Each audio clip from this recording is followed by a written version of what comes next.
Chapter 10, Mishnah 3. The Mishnah presents another case in which the rabbis waived one of their prohibitions in order to preserve the sanctity of a sacred object. If one was reading a book, i.e. a scroll, of scripture while sitting on a porch that is a Carmelis, and one end of the scroll rolled out of his hand and landed on the ground of the public domain, he may roll it towards himself. Although it is rabbinically forbidden to transfer an object from a public domain to Carmelis, even in this case, where the reader is holding one end of the scroll in the Carmelis, the rabbis lifted their prohibition so that the sacred scroll will not be left in a demeaning position. Having cited the law of a scroll that fell into a public domain from a Carmelis, the Mishnah now discusses a scroll that fell into a public domain from a private domain. If he was reading the scroll when sitting on a rooftop, which is a private domain, and one end of the scroll rolled out of his hand, the law is as follows. Before it comes within 10 tefachim of the ground of the public domain, he may roll it in towards himself.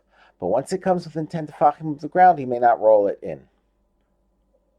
Rather, he should turn it over onto its writing and leave it. A public domain extends only 10 tefachim upward. The space above that is an exempt area from which it is permitted to carry into any type of domain. Therefore, as long as the end of the scroll is more than 10 tefachim above the ground, he may bring it back to the rooftop, private domain. But once it goes below 10 tefachim, it enters the public domain. Bringing it back is forbidden. Although this is not a biblical transgression because he is already holding onto the other end of the scroll, it is so close to biblical transgression that it is not permitted even for the sake of protecting a scroll of Holy Scripture.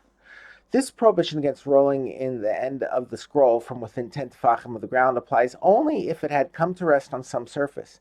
If it is dangling in the air and not resting on a surface, the reader is allowed to roll it in no matter how close it is to the ground of the public domain. The Mishnah cites support for this. Rabbi Yehuda says, even if it is removed from the ground by only the width of a needle, i.e., it is suspended in the air at just a small distance from the ground, he may roll it in towards himself.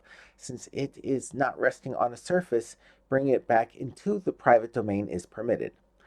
According to the Tanakama and Rabbi Yehuda, once the dropped end lands on a surface within 10 tefachim of the ground, it may not be rolled back up into the private domain. Although the prohibition is only rabbinic, because the reader is already holding the other end in the private domain, it is not waived for the sake of protecting a scroll of Holy Scripture.